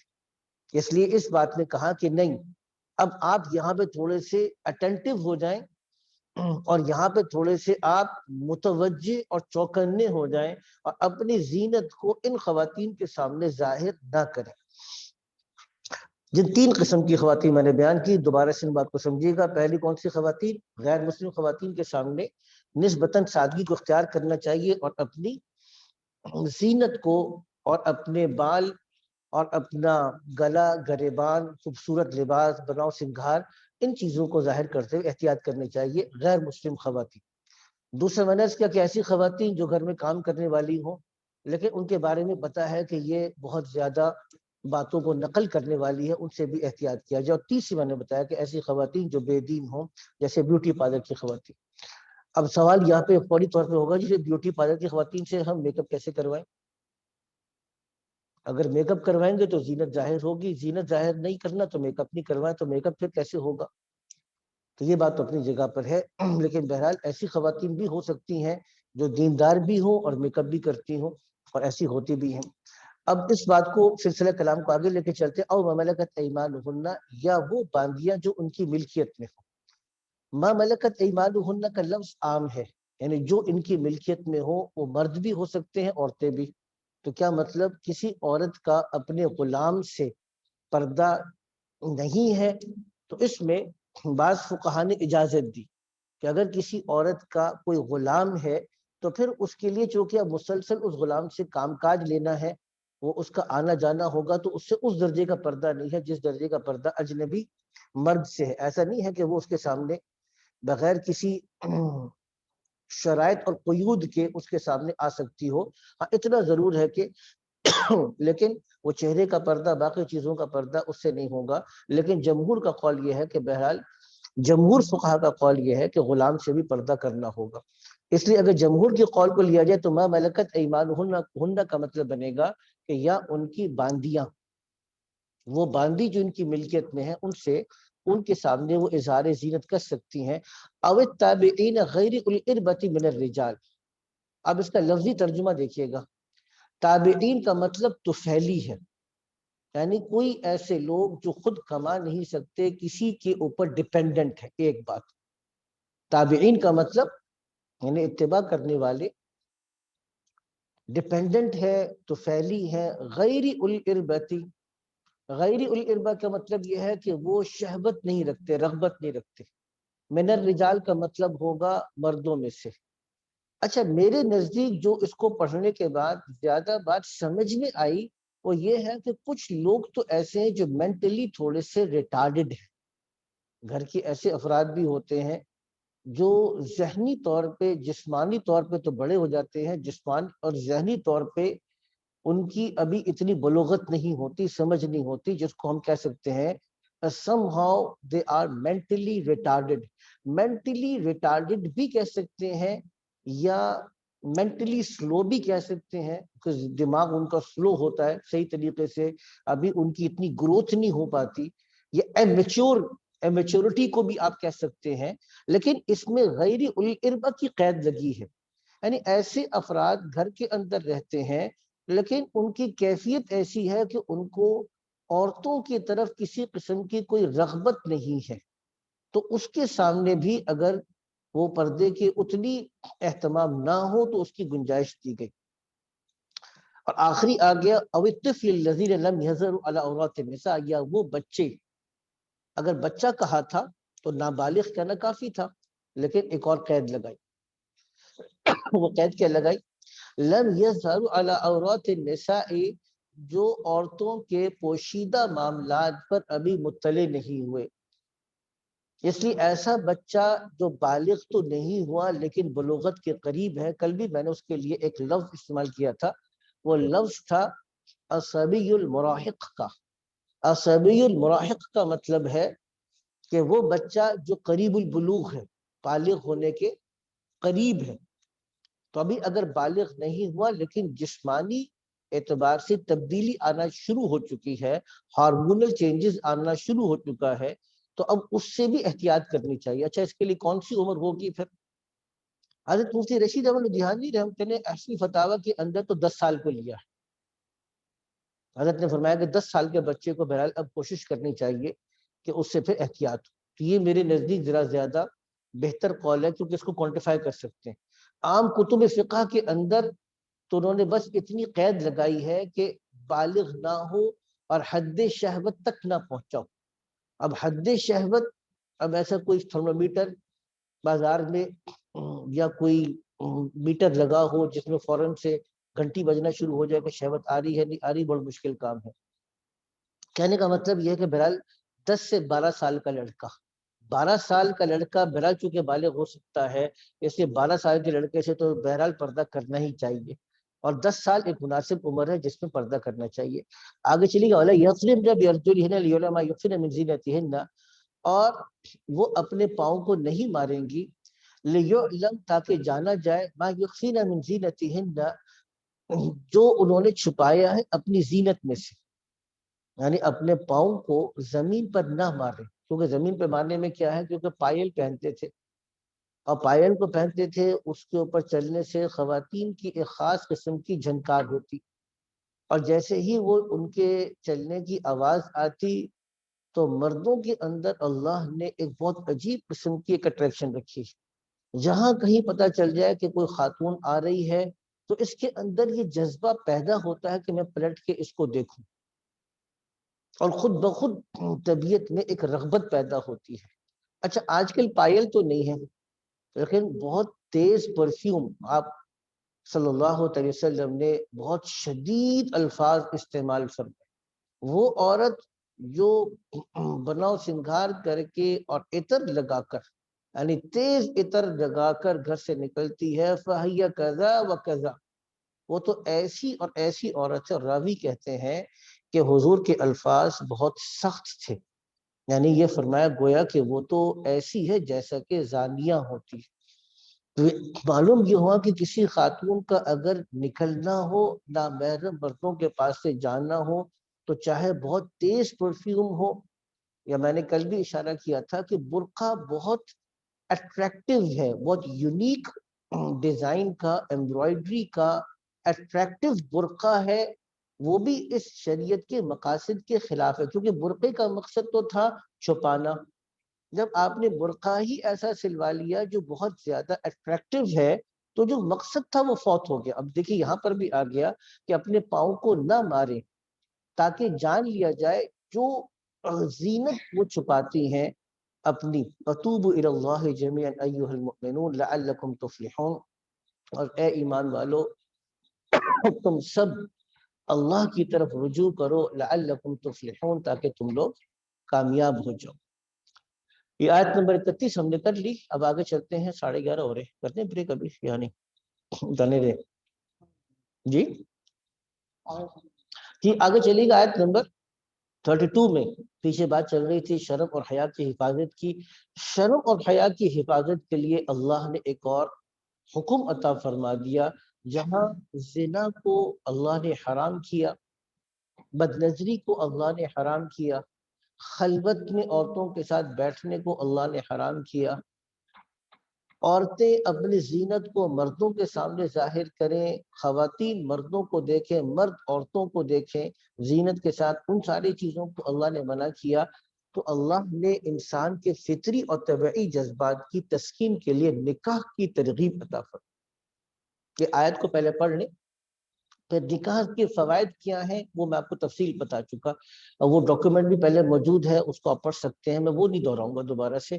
البتہ نکاح کرنا فرض ہے یا نکاح کرنا واجب ہے یا نکاح کرنا سنت ہے یا نکاح کرنا مباح ہے یا نکاح کرنا مکروہ ہے، تحریمی ہے یا حرام ہے، کیا ہے، اس کے اوپر میں گفتگو کروں گا. پہلے آیت کو ترجمہ دیکھ لیجیے گا. وَأَنْكِحُوا الْأَيَامَ، لفظ پہ غور کیجیے گا، اور نکاح کروا دو. اگر ون انکحو کی جگہ ون کحو ہوتا تو اس کا ترجمہ بنتا کہ تم نکاح کر لو، لیکن کیا کہا؟ انکحو، تم لوگ نکاح کروا دو. اسے دو مسئلے معلوم ہوں گے. ایک مسئلہ تو معلوم ہوا کہ مسلمانوں کی اجتماعیت اور مسلمانوں کے معاشرے کی ذمہ داری یہ ہے کہ وہ اس بات کا پورا میکانزم بنائے اور نظام بنائے اور اپنے معاشرے کے اندر اس بات کو پروموٹ کرے کہ کوئی بے نکاح نہ رہے. بے نکاح رہنے کو مسلمانوں کے معاشرے میں ایک کوئی پسندیدہ چیز اس کو تسلیم نہ کیا جائے. دوسری بات یہاں پہ یہ بات معلوم ہوئی کہ دیکھیے نکاح کرنا صرف دو افراد کا اپنا ایک پرسنل میٹر نہیں ہے، بلکہ اسلامک پیراڈائم کے اندر، اسلامی نظام کے اندر یہ نکاح کرنا در حقیقت دو خاندانوں کا ملاپ ہے، اور دو خاندانوں کو بیٹھ کر اس مسئلے کو طے کرنا چاہیے. تو شریعت اسلامیہ اور قرآن سے ہمیں یہ مسئلہ معلوم ہوا کہ دو افراد کا آپس میں مل کر نکاح کرنے سے ہو سکتا ہے نکاح کو منعقد ہو جائے، جس کو آج کل کہتے ہیں نا کورٹ میرج. اب کورٹ میرج ٹھیک ہے، بعض صورتیں ایسی ہیں جس میں کورٹ میرج نکاح تو منعقد ہو جائے گا، وہ شوہر اور بیوی تو بن جائیں گے، لیکن کیا کورٹ میرج خاص طور سے کسی خاتون کا، لڑکی کا اپنے گھر والوں کو بالکل بائی پاس کر کے یہ فیصلہ کرنا کیا یہ اسلام کے مزاج سے مطابقت رکھتا ہے؟ تو جواب ہے کہ نہیں، مطابقت نہیں رکھتا۔ کیسے پتا چلا؟ اس لفظ انکحو سے پتا چلا کہ تم لوگ نکاح کروا دو۔ کروا دو کا مطلب یہی ہے کہ معاشرے کی ذمہ داری ہے کہ دیکھو بے نکاح لوگ نہ رہیں، خاندان انوالو ہو اور خاندان مل کر بیٹھ کر ان باتوں کو طے کریں۔ اس کی وجہ سے یہ انسٹیٹیوشن بہت مضبوط ہوتا ہے۔ الایامہ بیان فرمایا کہ بے نکاحوں کا نکاح کروا دو، بے نکاحوں کا نکاح کروا دو۔ اس سے معلوم کیا ہوا کہ دیکھیے چاہے مرد ہو، اگر اس کی پہلی بیوی کا انتقال ہو گیا یا خدا نہ خواستہ اللہ تعالیٰ ہر ایک کے گھر کی حفاظت فرمائے طلاق ہو گئی، تو کیا کرے؟ اس کے لیے بھی حکم یہی ہے کہ وہ نکاح کر لے۔ حضرت اسی لیے حضور نے فرمایا کہ مسکین ہے وہ مرد، 3 بار ارشاد فرمائے، مسکین ہے وہ مرد، مسکین ہے وہ مرد جس کی بیوی نہ ہو، اور 3 بار ارشاد فرمایا مسکین ہے وہ عورت، مسکین ہے وہ عورت، اور مسکین ہے وہ عورت جس کا کوئی شوہر نہ ہو۔ اور خواتین کے اندر بھی یہ ہے کہ اگر نوجوان لڑکی ہے تو اس کا بھی نکاح کراؤ، اور اگر بیوہ ہے تو اس کا بھی نکاح کراؤ، مطلقہ ہے اس کا بھی نکاح کراؤ۔ یعنی خلاصہ یہ ہے کہ ہمارے اس میں، بلکہ آگے چل کر آپ دیکھیے گا، آگے میں آیت کا ترجمہ کر دیتا ہوں تو اس سے آپ کو پتہ چلے گا۔ انکحوا الایام منکم، ان بے نکاح لوگوں کا جو تم میں سے ہوں ان کا نکاح کراؤ، والصالحین من عبادکم و امائکم۔ والصالحین کا ایک ترجمہ وہ ہے جو میں بھی کرنے لگا ہوں، اور وہ غلام اور باندی جو نکاح کی صلاحیت رکھتے ہیں۔ صالحین کا مطلب صلاحیت رکھنے کا ایک ترجمہ ہے، اور دوسرا ترجمہ یہ آپ کے سامنے موجود ہے۔ اور جو غلام اور باندی نیک ہوں، یعنی مسلمان ہوں، نیک ہوں، ان کے نیکی کے تحفظ کے لیے کیا کرو؟ ان کا بھی نکاح کراؤ۔ تو یہاں پہ مطلب کیا ہوا؟ غلام اور باندی تو اختیار رکھتا ہی نہیں ہے، وہ تو خود سے نکاح کر ہی نہیں سکتا نا، اس کا نکاح تو ہوگا ہی کب؟ جبکہ اس کا آقا اور مولا اس کو اجازت دے گا اور اس کو نافذ کرے گا۔ تو اس سے وہ بات ثابت آ گئی جو میں کر رہا تھا کہ مسلمانوں کے نظام زندگی کے اندر بے نکاح کا ہونا ایک عیب کی بات۔ اور حضور نے ایک صحابی سے پوچھا کہ جی آپ نکاح کیا ہے؟ جی نکاح تو نہیں کیا۔ اور خیر سے آپ مال والے بھی ہیں؟ جی میں خیر سے مال والا بھی ہوں۔ تو اللہ کے نبی نے کہا جی پھر تو آپ شیطان کے بھائی ہیں۔ کہ الفاظ شاد میں کہ پھر تو آپ شیطان کے بھائی ہیں۔ اچھا، اس میں ہمارے پاس جو بے اعتدالی ہے، بیوہ چونکہ بیوہ کے اعتبار سے زیادہ ہے۔ اچھا، بیوہ کے اعتبار سے بے اعتدالی کیوں ہے؟ کیونکہ اس کی ایک وجہ تو یہ ہے کہ ہم بر صغیر کے اندر تقسیم سے پہلے ایک لمبا عرصہ ہندوؤں کے ساتھ گزارا، اور ہندوؤں کے اندر معاشرے میں یہ بات موجود تھی کہ اگر کسی عورت نے بیوہ ہوئی ہے تو یا تو شوہر کے ساتھ جل کے مر جائے، جس کو وہ ستی کی رسم کہتے تھے، اور اگر وہ شوہر کے ساتھ جل کر مرتی نہیں ہے تب بھی کیا کرے؟ وہ بقیہ زندگی سفید کپڑے پہن کے سوگ کی زندگی گزارے۔ تو یہ کلچر ہماری طرف بھی آیا کہ بیوہ کے نکاح کرنے کو بہت زیادہ معیوب سمجھتے۔ اسی لیے ہندوستان بننے سے پہلے بھی علماء کرام نے باقاعدہ تحریک بیوگان کی، یعنی بیوہ خواتین کی نکاح کی تحریک چلائی، یعنی تحریک نکاح بیوگان چلائی تاکہ بیوہ خواتین کی نکاح ہو۔ تو ایک بات یہ بھی سمجھنے کی، اگر کوئی بہت بڑی عمر کی خاتون ہے تو علیحدہ معاملہ ہے، 60-70 سال کی ہو گئی یا بالکل بڑھاپے کے اندر پہنچ گئی تو علیحدہ معاملہ ہے۔ لیکن اگر نکاح کی عمر ہے تو بالآخر پسندیدہ عمل یہ ہے کہ اس کو نکاح ہو۔ اسی طریقے سے مطلقات ہیں۔ ہمارے پاس ایک حدیث موجود ہے، مشہور ہے، ہمارے پاس ایک حدیث یہ موجود ہے کہ ہمارے پاس یہ حدیث موجود ہے کہ دیکھیے اس عورت کی بڑی فضیلت آئی جس کے چھوٹے بچے ہوں اور اپنے بچوں کی تربیت کے لیے وہ نکاح نہ کرے۔ تو میں ذکر کر رہا تھا کہ اگر اس کی فضیلت تو آئی ہے لیکن یہ ایک ایکسیپشن صورتحال، ایکسیپشن صورتحال کیوں ہے؟ کیونکہ دیکھیے اگر تو ایک عمومی حکم ہوتا، ہر بیوہ کے لیے یہ حکم ہوتا، ہر مطلقہ کے لیے حکم ہوتا، تو پھر صحابہ کرام رضی اللہ تعالی عنہم اجمعین میں عمومی طور پہ اس طرح عمومی طور پہ صحابیات کے نکاح کرنے کا رواج نہ ہوتا۔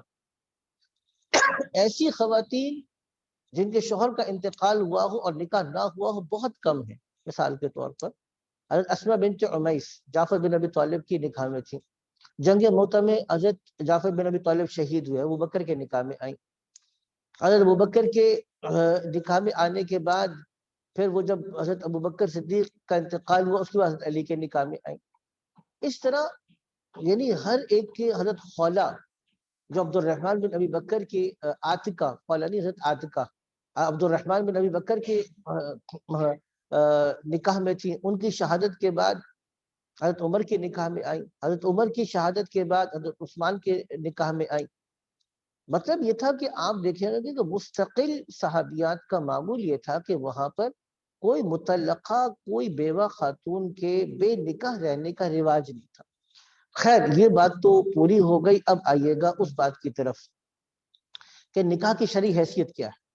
دیکھیں جس انسان کو نکاح کی صلاحیت بھی ہو اور گناہ میں پڑنے کا یقین بھی ہو اور وہ نکاح کے بعد میں آنے والے حقوق کو ادا بھی کر سکتا ہو تو اس آدمی کے نکاح کرنا فرض ہے۔ اس آدمی کے لیے ایک ساتھی جا رہا تھا ایمسٹرڈم ہالینڈ، اور جانے سے پہلے اس نے کہا کہ جی وہاں پہ بہت زیادہ بے شرمی ہے، بے حیائی ہے۔ اب میں صرف ایک ایگزامپل کے طور پہ دے رہا ہوں، ایمسٹرڈم میں کبھی نہیں گیا اور کوئی تمنا بھی نہیں جانے کی، الا یہ کہ کسی ضرورت کی وجہ سے جانا پڑ گیا۔ تو کوئی ایسی جگہ اگر ہے یا انسان کسی ایسی جگہ پہ رہتا ہے جہاں پہ آگے پیچھے دائیں بائیں ہر طرف انتہائی بہرا روی کا غلبہ ہے اور جوان آدمی اس کو یقین ہے کہ میں نکاح نہیں کروں گا تو کسی گناہ میں مبتلا ہو جاؤں گا، ایسے آدمی کے لیے نکاح کرنا فرض ہے۔ اگر یہ اس کو چھوڑتا ہے اور اس کی وجہ سے کسی گناہ میں مبتلا ہوگا تو دگنے گناہ کا مرتکب ہوگا۔ ایک گناہ کبیرہ کرنے کا مرتکب ہے، ایک فرض کو چھوڑنے کا مرتکب ہوگا۔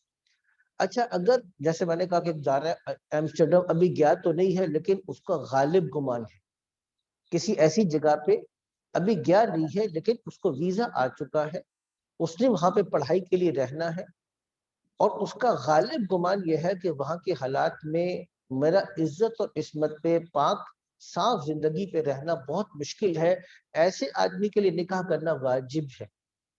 یہ مرد کے لیے بھی ہوگا، خاتون کے لیے بھی ہوگا۔ جس طرح بغیر کسی ہچکچاہٹ کے اور بغیر کسی رکاوٹ کے ہم اپنے بچوں کو اٹھا کر تعلیمی اداروں میں بھیجتے ہیں جہاں پہ مخلوط ماحول ہے، اور اسی طریقے سے ان کے گروپس بنتے ہیں، ان کی اسائنمنٹس ہوتی ہیں، دیر دیر تک راتوں تک وہ بیٹھ کے اکٹھے اسائنمنٹس کر رہے ہوتے ہیں، پھر ٹریولنگ ہے، پھر آپس میں ان کی گروپ ڈسکشن ہے، اور جتنا ان کا آپس میں انٹیگریشن ہے اور آپس میں ملنا ملانا ہے، اس ماحول کے اندر یہ کہنا کہ یہ بچے کسی اخلاقی بہرا روی سے بچ جائیں گے بہت مشکل ہے۔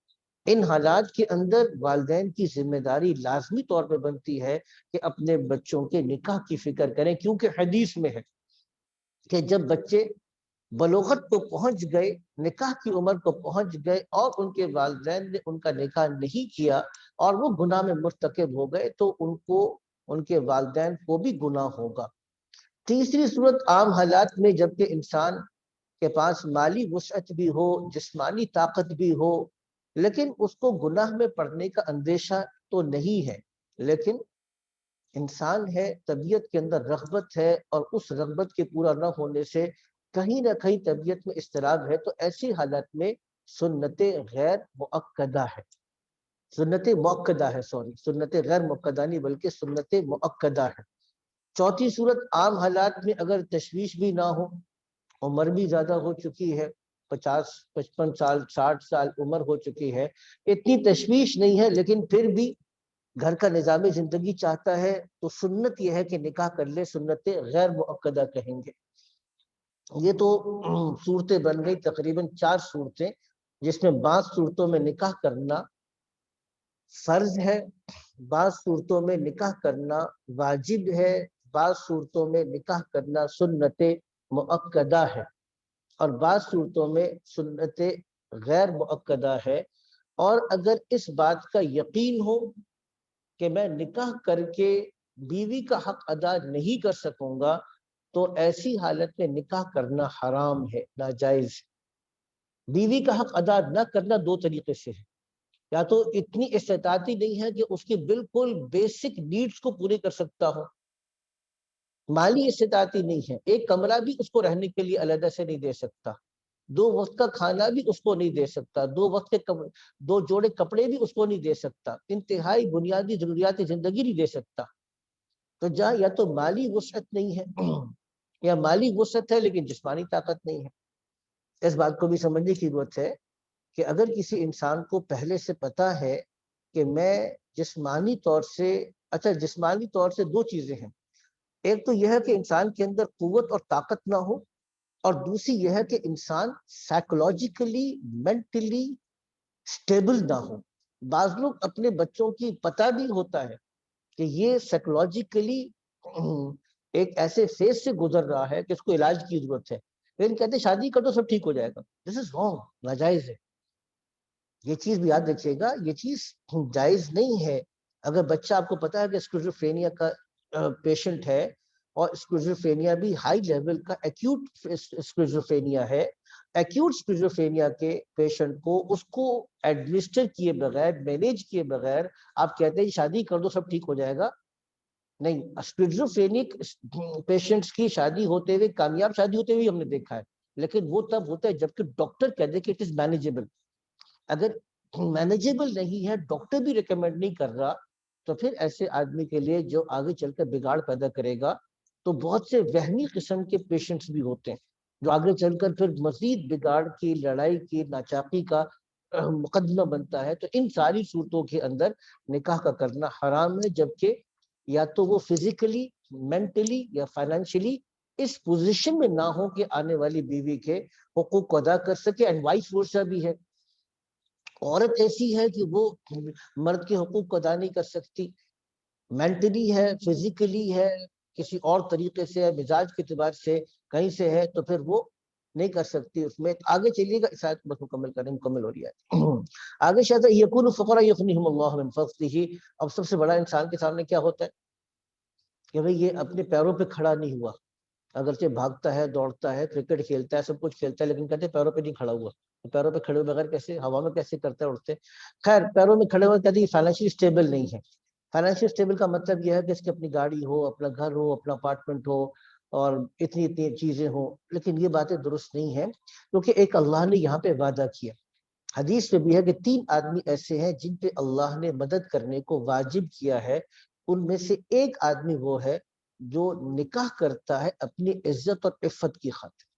تو یہاں پہ اللہ نے وعدہ کیا ان یکونوا فقراء، اگر یہ مالی اعتبار سے تنگ دست ہوں گے، یغنیہم اللہ من فضلہ، اللہ ان کو اپنے فضل سے غنی فرمائے گا، واللہ واسع، کیونکہ اللہ کے بعد بہت وسعت ہے، خزانے اللہ کے ہاتھ میں ہے، علیم، اللہ جانتے ہیں کس آدمی کو کس موقع پر کتنا دینا ہے۔ آیت نمبر 32 ہے، اس کا ہم نے مطالعہ کر لیا۔ اب تھوڑا سا ہماری بریک کا ٹائم ہو گیا، تو بریک کے بعد 10 منٹ کے بعد ہم انشاءاللہ تعالیٰ، 10 منٹ کا مطلب بنتا ہے 11:44 ہے، انشاءاللہ تعالیٰ 11:55 پر یا 12 بجے ہم سبق شروع کریں گے انشاءاللہ، ٹھیک ہے نا؟ آج پہ اتنا کام، ابھی تھوڑی دیر بریک کریں۔ سبحانک اللہم وبحمدک، نشہد ان لا الہ الا انت، نستغفرک و نتوب الیک۔